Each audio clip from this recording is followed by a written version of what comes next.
Hello friends, welcome back to my channel. आज आपण बनवणार आहोत सकाळच्या घाई गडबडीच्या वेळेस अगदी पटकन होणारी पण स्वादिष्ट अशी बेसन शिमला मिरचीची भाजी।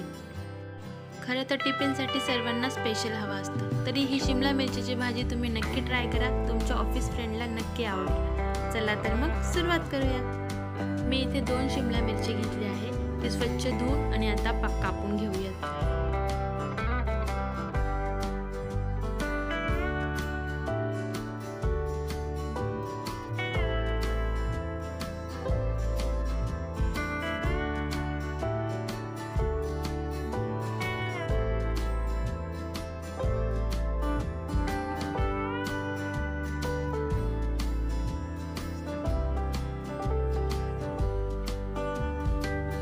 अगदी बारीक अशी आपली शिमला मिरची कापून झाली आहे। आता आपण एक कांदा कापून घेऊया, तो पण बारीकसर असा कापून घ्यायचा आहे।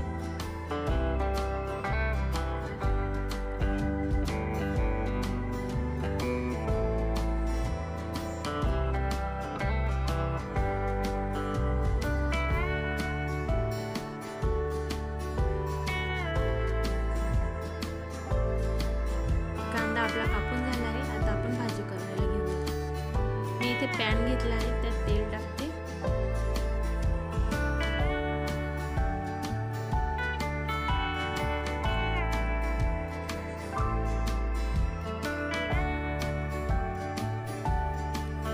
तेल गरम झालं की त्यात आपण मोहरी टाकून घेऊयात।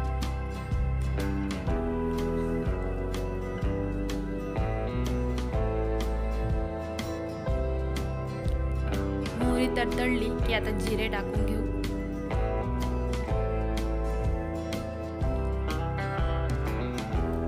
लसूण,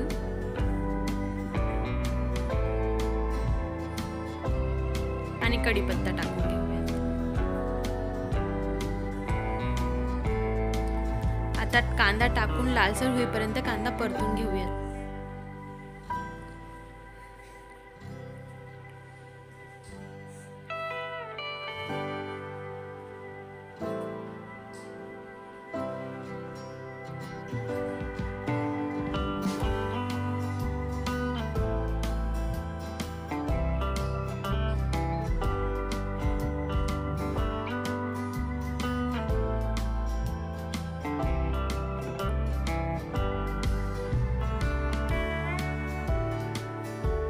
आपला कांदा इथे लालसर असा परतून झालेला आहे। आता आपण त्यात मसाले टाकून घेऊयात। मी इथे लाल तिखट टाकते, कांदा लसूण मसाला आणि हळद टाकून घेऊ। मुळात शिमला मिरचीला स्वतःचाच तिखटपणा असतो, त्यामुळे मसाले कमीच टाकायचे। आता मसाले पण व्यवस्थित परतून घेऊ। आता त्यात शिमला मिरची ऍड करून घेऊ।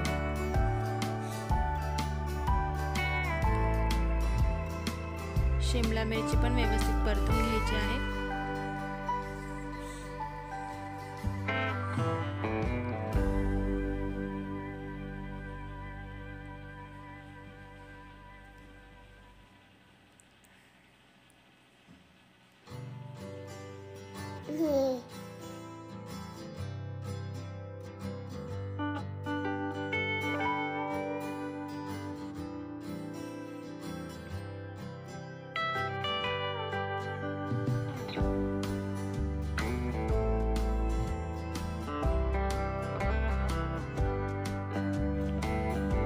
मीठ टाकून घेऊयात।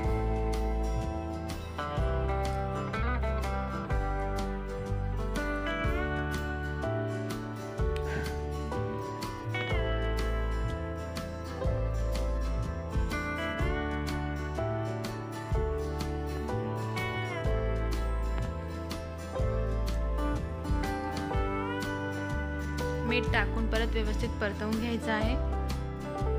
व्यवस्थित परतून झालं की आपण झाकण झाकून ठेवूयात।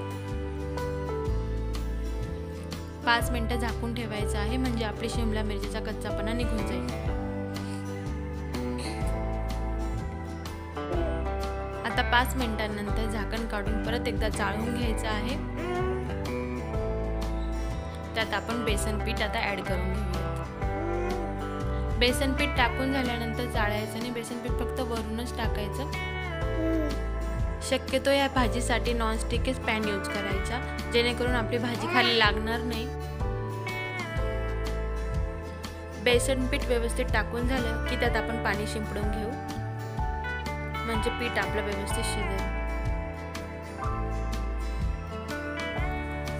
थोडं पाणी शिंपडून घ्यायचं आहे आणि परत झाकून ठेवूयात।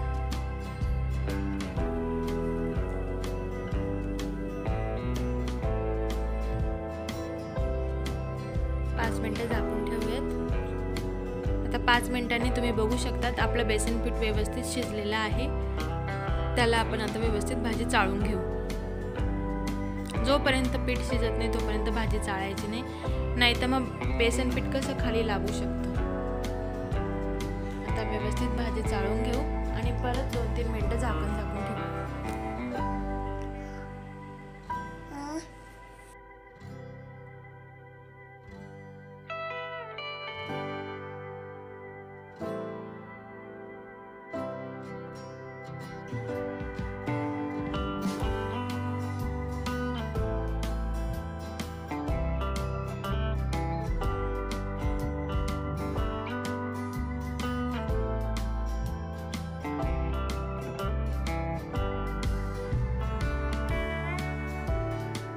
तर मंडळी, आपली झटपट अशी होणारी स्वादिष्ट अशी शिमला मिरचीची भाजी तयार आहे। ती आता टिफिनमध्ये आपण भरून घेऊ।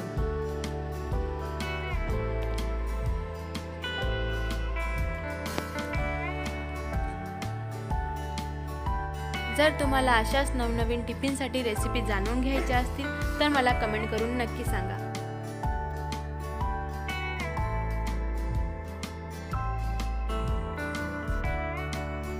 तर अशाच नवनवीन रेसिपी जाणून घेण्यासाठी माझ्या चॅनलला म्हणजेच Nutan's recipe with Khandeshi touch या चॅनलला लाईक करा, शेअर करा आणि सबस्क्राईब करा।